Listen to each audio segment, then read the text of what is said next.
Hey there, it's Mitchell Gross with Pinnacle Pixel Media, and today we are going to talk about the Wndrd Prvke backpack. It's a bag that was recently funded on Kickstarter. It gained a lot of backing. It promised to bring a lot of these really cool, revolutionary features to market in a form factor that would lend itself to being excellent for travel photographers. Before we jump into that though, go ahead and subscribe to this channel and follow me on Instagram at Pinnacle Pixel Photo. So real quick, we're going to go over some of the design aspects of the bag. First and foremost, it is a roll top design, meaning the top portion of the bag folds in on itself and has multiple different lengths and heights that it can be adjusted to fit varying loads, which is great when you're traveling. If you want to pick up a knick-knack wherever you are and you need some extra room to get it back with you onto that flight, this bag will probably be able to accommodate whatever you pick up. On top of being a roll top, it has a side access camera compartment that interfaces with the padded cube that Wndrd provides to you. And they do a great job of making sure that this cube is seamlessly integrated into the rest of the bag. Also, it has a rear clamshell design that allows you to pack the bag flat on the ground and allows you to see most of the contents with the bag open.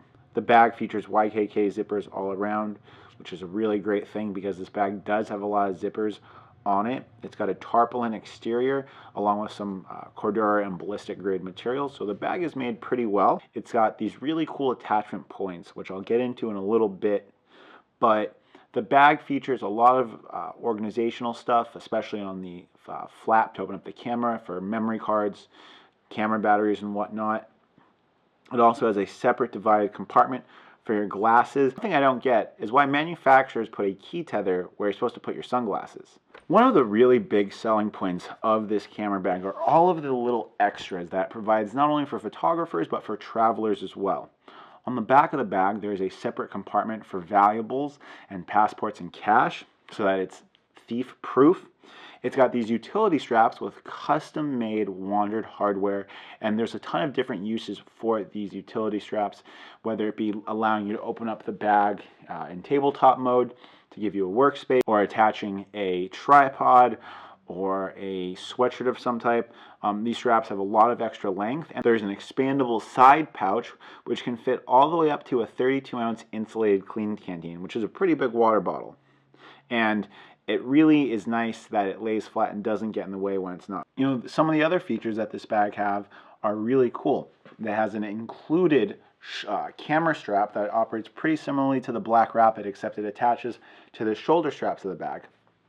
For me personally, I don't like my camera dangling around, and I prefer the Peak Designs capture clip, which physically mounts the camera higher up on my torso.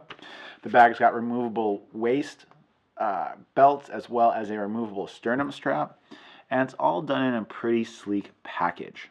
The back of the bag has an EVA molded foam to help minimize sweat, and the straps are pretty comfortable. One thing I didn't like though was the material that was used on the underside of the strap just kind of felt cheap and very stretchy, like it would wear out.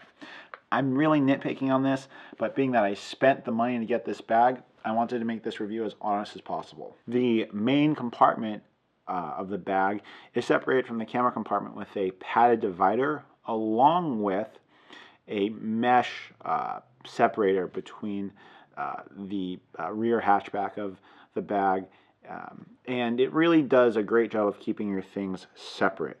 Now, with all of these features that it has, these are really all selling points if you are going to be traveling or if you think that you'd be using them.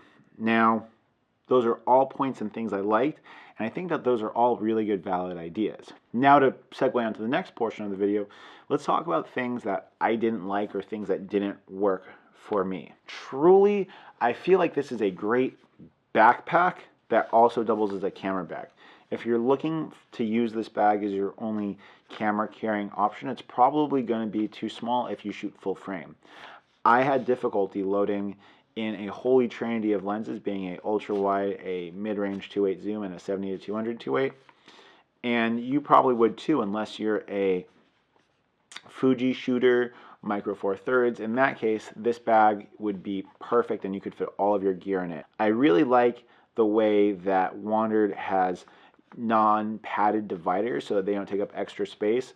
It's like a thermomolded plastic that definitely will keep your gear protected, but they do a great job at keeping the bulk of those dividers low. Ultimately, the bag just didn't work for me because it was too small. And as weird as this feels, at the $270 price point, I was expecting for a bag to feel as premium as the bags that I have from Mission Workshop, Timbuktu, and Chrome Industries, which for some reason the bag didn't feel just as premium as those other bags did. If you watch my review video, you see that the packaging for the bag is great, and Wndrd's really done a good job of trying to bring a buyer experience that's on par with the types of low pro, think tank, and even peak design. One of the things that I really didn't like about it is that while Wndrd brought all of these new ideas to market and features and things that they were touting, ultimately what we see are round lenses going into a rectangular compartment that's padded just like most other camera bags, and there's truly nothing groundbreaking with how they're carrying the camera. So ultimately, I'd say this is a feature-packed backpack that also doubles as a camera bag. If you compare it to things like the Peak Designs Everyday Backpack 30, which will be launching in December, and the way that Peak has decided to use their dividers and pad the entire bag, I feel like it's going to be a better option for what I personally need, simply because it'll be able to carry all my gear along with some other items that are not camera related. And that's truly what I'm looking for, since I want one bag that I can use as my camera bag and then also bring stuff with. So hopefully you enjoyed this review. If you did, give it a thumbs up and subscribe